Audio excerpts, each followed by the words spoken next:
The crystal clink of wine glasses against mahogany echoed like a ritual, another Christmas dinner at the Sullivan House, where achievement was currency and failure wore my name.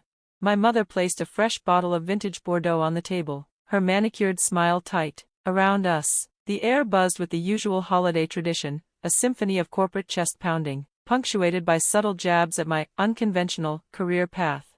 And just like that, Victoria announced, swirling her wine with theatrical flair, I sealed the merger with First Capital Bank. Next quarter, Sullivan Financial becomes the largest banking software provider in the Northeast. Applause fluttered across the table like polite confetti. I took a sip of water, biting back a smile. If only they knew. Olivia, Aunt Margaret's voice sliced through the smugness. Still fiddling with that little website of yours?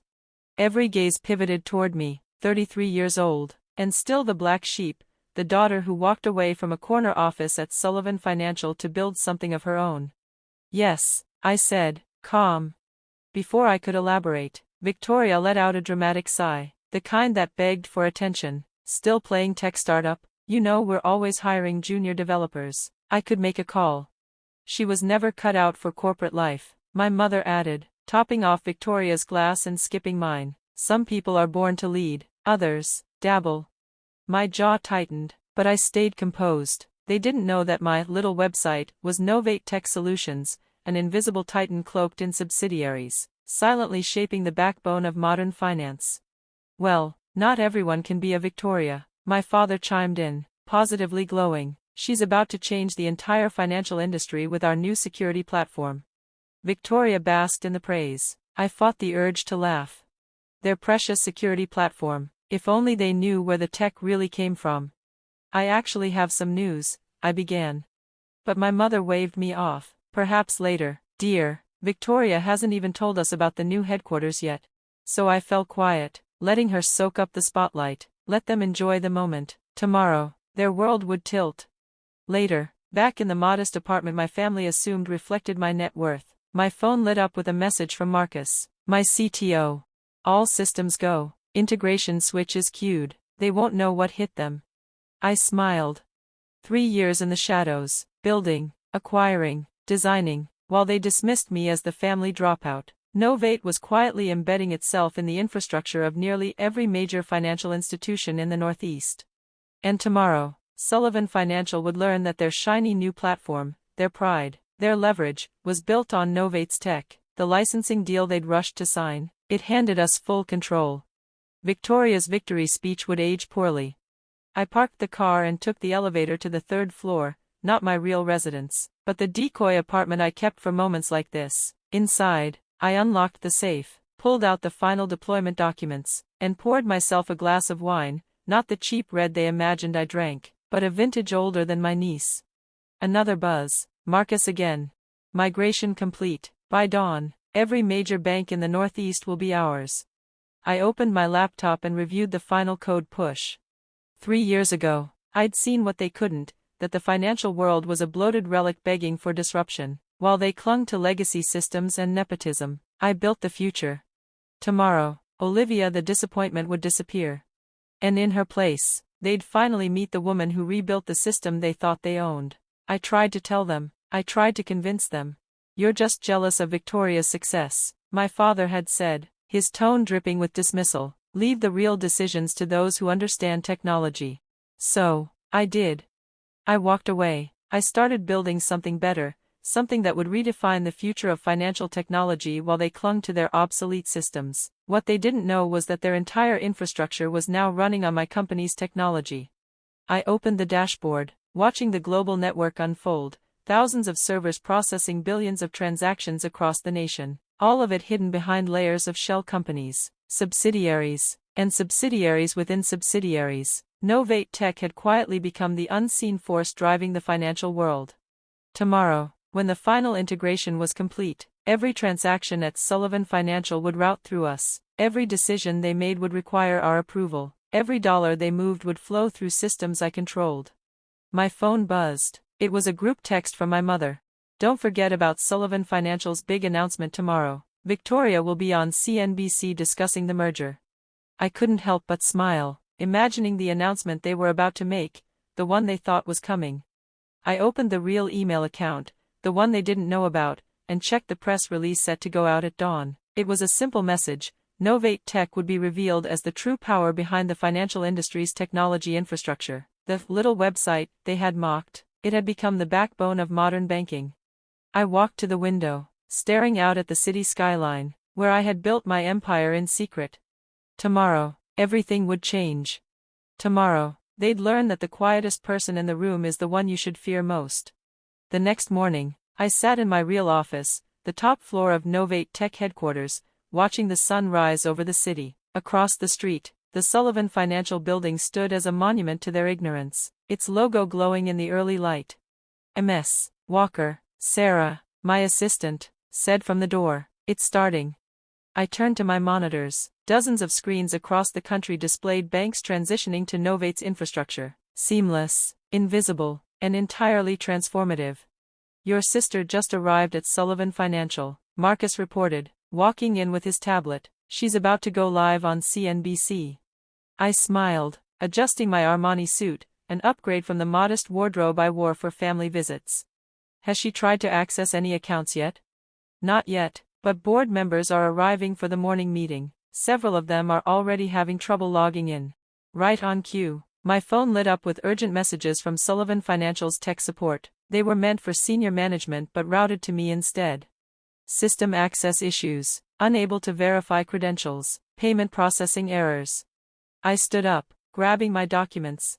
It's time to pay my family a visit. The walk across the street felt surreal, like stepping into a world I'd once tried to belong to. Inside Sullivan Financial's lobby, I could see Victoria rehearsing her merger announcement with reporters. My father stood proudly beside her, glowing as he watched his golden child prepare for her moment of glory. I stepped into the elevator, flanked by Marcus and Sarah, each carrying a briefcase filled with the evidence of our control. The elevator doors opened onto the executive floor, where chaos had already begun to unfold. "What do you mean all the accounts are locked?" My father's voice boomed from the conference room. "How is every system down?" Victoria's perfect composure shattered. She barked orders into her phone, her voice sharp with panic. "I don't care what it takes, get those servers back online now." I walked calmly into the conference room, my team following behind. "Olivia," Victoria's voice rose in alarm. "What are you doing here? We're in the middle of a crisis." "I know," I said, setting my briefcase on the polished conference table. "That's exactly why I'm here." "This is ridiculous," my father snapped. "We don't have time for whatever small problem you have with your website. Our system is down." "No," I corrected him, nodding to Marcus, who began distributing folders to the stunned board members. "Your system is working perfectly, it's just under new management." Victoria's hand trembled as she opened the folder. "What is this?"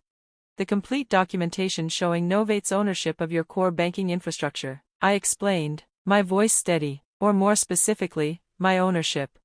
The silence that followed was deafening. My father's face had gone pale as he scanned the documents. "This is impossible," he whispered. "Novatech is a multi-billion-dollar company. They control half the banking software in the country." "Yes," I said, "we do." "We?" Victoria's voice cracked. "What do you mean we?" I turned to the main screen and pulled up Novate's true organizational structure. "That little website you mocked? It was just the public face. Behind it, I built the largest financial technology company in the world." My mother had arrived just in time to witness the reveal. She sank wordlessly into a chair. "But you work from that small office downtown." "A front," I said simply. "Novate operates in 40 countries. We own buildings, entire skylines, actually, and as of this morning, we control every transaction that flows through Sullivan Financial systems." "Why?" my father rasped, his voice hoarse. "Why go to all this trouble?" I met his eyes. 3 years ago, I warned you our systems were outdated and vulnerable. I begged you to innovate. You told me to leave the real decisions to those who understood the technology. I nodded to Sarah, who stepped forward and passed more documents across the table. "These outline the exact points of failure in your infrastructure. It's all been quietly patched, by us. Everything you're running on now is Novate's code." Victoria's hands shook as she flipped through the pages. "You'll destroy us," she whispered. "No," I said, "I'm saving you. Novate isn't just taking control, we're offering to acquire Sullivan Financial at a fair price, before the market finds out just how fragile you really are.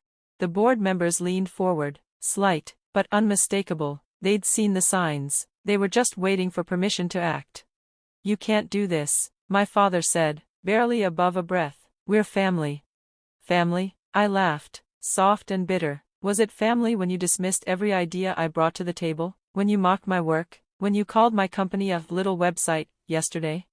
I stood, surveying the room, no longer the girl they overlooked, no longer the invisible one. "You have 24 hours to accept our offer. After that, we go public, with everything." "Mom," Victoria whispered, eyes wide, pleading with the one person who always defended her, "do something."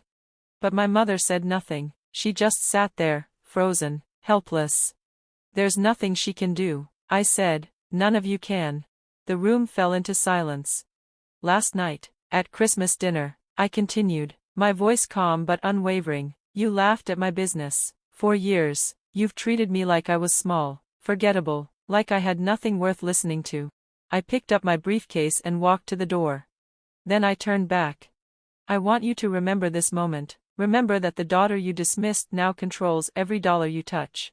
The next hour passed in a blur: signatures, legal confirmations, the swift dismantling of a dynasty. Victoria was escorted to her office to gather her things, her composure cracked, mascara smudging beneath her eyes. My father wouldn't meet my gaze as he surrendered his executive credentials. My mother's designer handbag still sat forgotten on the table. That evening, I stood in my real office, 30 floors above the city. The Sullivan Financial logo across the street was already dimming, its legacy fading fast. Marcus entered quietly, a bottle of champagne in hand, the same brand they'd been drinking the night before while mocking my career. "Was it worth it?" he asked. I thought of the years I spent in silence, the condescension, the pitying looks, the constant reminders that I didn't belong. Then I thought of what I'd built, the people I employed, the systems we pioneered. "It wasn't about revenge," I said finally. "It was about proving that success doesn't always look the way they think it should, that you don't need their approval to build something that matters." The following year, everything changed. Sullivan Financial, under Novate's leadership, became a cutting-edge fintech powerhouse. Victoria found a mid-level position at another firm. Maybe this time, she'd learn the value of humility. My parents stopped hosting their achievement-laced holiday dinners. And me? I kept building. Not to prove anything to them, but because I'd finally learned what they never understood. True success isn't about titles, bloodlines, or staged interviews. It's about creating something that lasts. And these days, when people ask about my journey, I tell them the truth. Sometimes the best way to answer those who underestimate you isn't to argue. It's to build something so powerful that by the time they realize their mistake, it's already far too late to matter.